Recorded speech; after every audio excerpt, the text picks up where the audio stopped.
यह है विश्व प्रसिद्ध श्री जगन्नाथ मंदिर, जो कि भगवान जगन्नाथ जी अर्थात श्री कृष्ण जी को समर्पित है। यह भारत के उड़ीसा राज्य के एक बहुत ही खूबसूरत तटवर्ती शहर पुरी में स्थित है।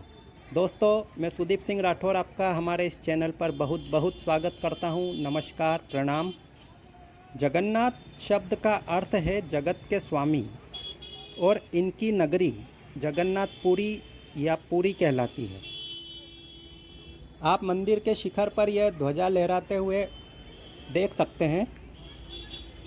बताया जाता है कि यह हवा के विपरीत दिशा में लहराती है, किंतु हमने ऐसा कुछ यहाँ पर महसूस नहीं किया। जिस ओर हवा चल रही थी, अर्थात जिस ओर हमारे कपड़े उड़ रहे थे, उसी दिशा में यह ध्वजा भी यहाँ लहरा रही थी। तो ऐसा कुछ यहाँ पर नहीं है। बात करें इस मंदिर की, तो यह मंदिर हिंदुओं के 4 धामों में से एक धाम है। और इस मंदिर में मुख्यतः 3 देवी देवताओं, एक भगवान जगन्नाथ जी अर्थात श्री कृष्ण, दूसरे उनके बड़े भ्राता श्री बलभद्र और तीसरी उनकी बहन सुभद्रा जी की प्रतिमाएं हैं। मंदिर के आसपास आप काफ़ी खुली और चौड़ी जगह देखेंगे। चूँकि यहाँ पर यह 4 धामों में से एक धाम है और यहाँ वार्षिक रथ यात्रा का आयोजन होता है, जिसमें देश और विदेशों से लाखों की संख्या में भक्त यहाँ पर आते हैं। तो उस उत्सव को ध्यान में रखते हुए यहाँ काफ़ी चौड़ी सड़कें हैं, ताकि किसी प्रकार की कोई असुविधा ना हो। इस रोड पे मंदिर के आसपास कई होटल, धर्मशाला, लॉज, खाने पीने के लिए ढाबे, रेस्टोरेंट आदि आपको मिल जाएंगे।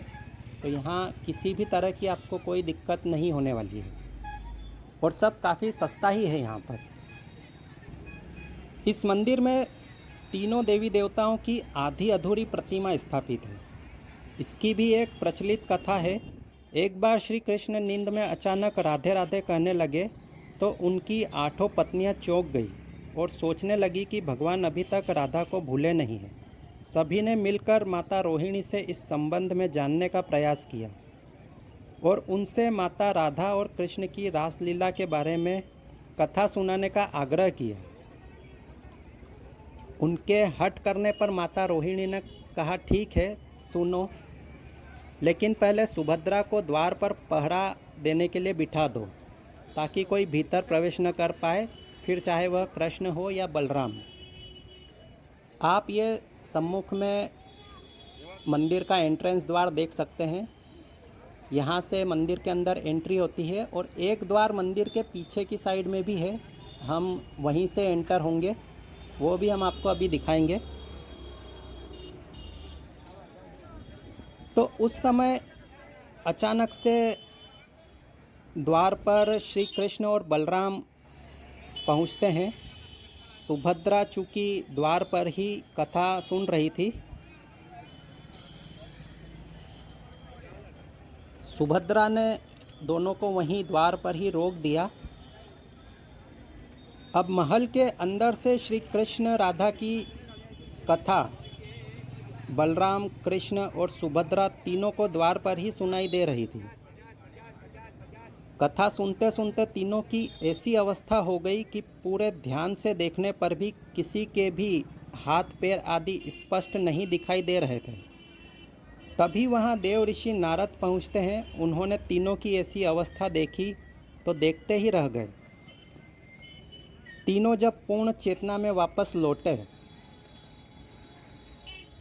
तो नारद जी ने भगवान श्री कृष्ण से प्रार्थना की कि हे भगवान, आप तीनों के जिस महाभाव में लीन मूर्तिस्थ रूप में के मैंने दर्शन किए हैं, वह सामान्य जनों के दर्शन हेतु पृथ्वी पर सदैव सुशोभित रहें। प्रभु तो है ही दयालु। उन्होंने उसी समय तथास्तु कह दिया। जैसा कि मैं आपको बता रहा था कि एक द्वार पीछे की ओर है, वह यही द्वार है। अभी हम यहीं से एंटर हुए हैं, और कहते हैं कि तभी से भगवान श्री कृष्ण, बलराम और सुभद्रा जी का वही स्वरूप आज भी जगन्नाथपुरी में विद्यमान है।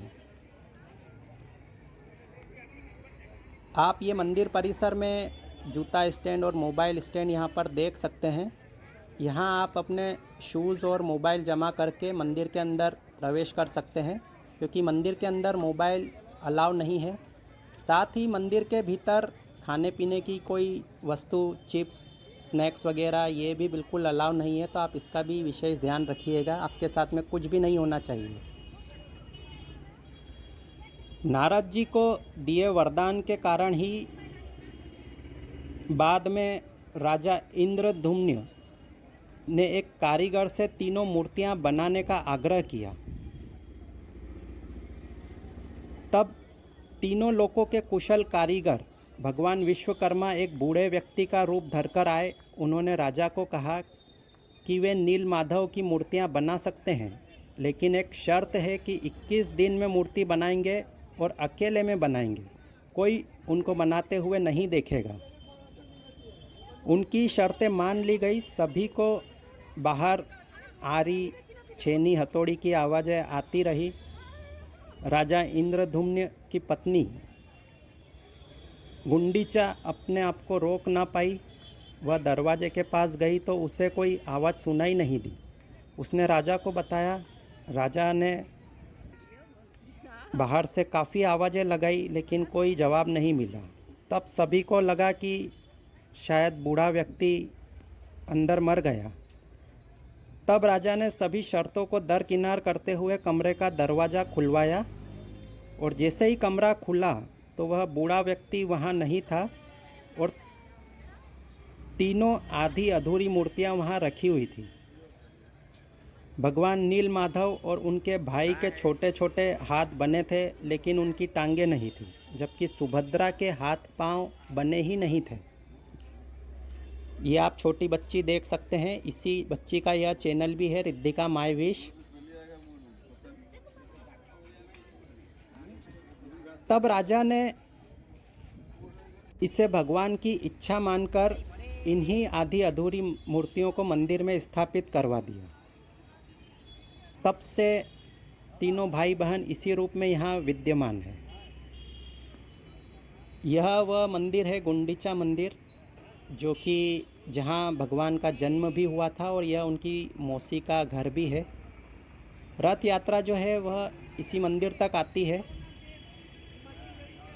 बात करें रथ यात्रा की, तो यह एक वार्षिक भव्य रथ यात्रा यहाँ पर निकलती है हर साल, जो पूरे विश्व में काफ़ी प्रसिद्ध है। इसमें भगवान जगन्नाथ, बलभद्र, सुभद्रा तीनों अलग अलग भव्य और सुसज्जित रथों में विराजमान होकर नगर की यात्रा पर निकलते हैं। कहते हैं माता सुभद्रा की नगर भ्रमण की स्मृति में ही यह यात्रा हर साल निकलती है। यह यात्रा हर साल आषाढ़ मास के शुक्ल पक्ष की द्वितीया तिथि को शुरू होती है, और गुंडीचा मंदिर, जो कि आप सामने देख रहे हैं, इस मंदिर तक आती है। यह भगवान का जन्म स्थान, यहीं विश्वकर्मा ने भगवान जगन्नाथ, बलभद्र और देवी सुभद्रा की प्रतिमाओं का निर्माण किया था, और साथ ही उनकी मौसी का घर भी है। जगन्नाथ मंदिर से गुंडीचा मंदिर 3 किलोमीटर है। रथ यात्रा के दौरान भगवान यहाँ 7 दिनों तक ठहरते हैं। यहाँ उनकी मौसी पादों पीठा खिलाकर उनका स्वागत करती है, और फिर दशमी तिथि को तीनों पुनः मुख्य मंदिर लौट आते हैं, और इसे बहुड़ा यात्रा कहते हैं। इस यात्रा में हर साल लकड़ी से नए रथ तैयार किए जाते हैं, जिन्हें भक्तों द्वारा खींचा जाता है, जिसमें भगवान जगन्नाथ जी का रथ, उनके रथ का नाम नंदी घोष है। यह 34.5 बाय 34.5 फीट और 45 फीट ऊंचा रथ है। इसमें 16 पहिए होते हैं, और इसका रंग लाल और पीला रंग का होता है। यह आप भगवान की मौसी का मंदिर देख रहे हैं। यह प्रतिमा उनकी मौसी की ही है। अब बात करें दूसरे रथ की। बलभद्र जी का रथ ताल ध्वज है, और यह 33 बाय 33 फीट और 44 फीट ऊंचा होता है। इसमें 14 पहिए और लाल और हरे रंग का होता है। तीसरा रथ सुभद्रा जी का दर्प दलन है, जो कि 31.5 बाय 31.5 फीट और 43 फीट ऊंचा है। इसमें 12 पहिए और लाल और काले रंग का होता है। इस पूरी यात्रा में देश विदेश से लाखों भक्त यहाँ पर जुटते हैं। रथ यात्रा निकलने से पहले तैयार रथों की पूजा की जाती है, जिसके बाद में सोने की झाड़ू से रथ मंडप और रथ यात्रा के रास्ते को पुरी के महाराजा द्वारा साफ करने की परंपरा है। कहते हैं भगवान जगन्नाथ की रथ यात्रा में शामिल होने से 100 यज्ञों के बराबर पुण्य फल प्राप्त होने की मान्यता है। कहते हैं इस यात्रा में शामिल होने से ग्रहों का अशुभ प्रभाव कम होता है और शुभता बढ़ती है। यहाँ के महाप्रसाद की भी विशेष महिमा है। अन्य जगहों पर प्रसाद मिलता है, जबकि जगन्नाथ में महाप्रसाद मिलता है, जिसका अर्थ है दिव्य अर्पण। वह पवित्र भोजन जो भगवान को चढ़ाया जाता है और फिर दिव्य आशीर्वाद के रूप में भक्तों में वितरित किया जाता है। महाप्रसाद में पके हुए चावल, दाल, सब्जी, करी, मिठाइयाँ आदि शामिल होते हैं और इसे 56 भोग भी कहते हैं। तो यह था श्री जगन्नाथ जी के जन्म से लेकर उनकी रथ यात्रा तक का संपूर्ण वृत्तांत। आप आगे हमसे जुड़े रहिए अन्य रोचक वीडियो के लिए। आपका बहुत बहुत धन्यवाद।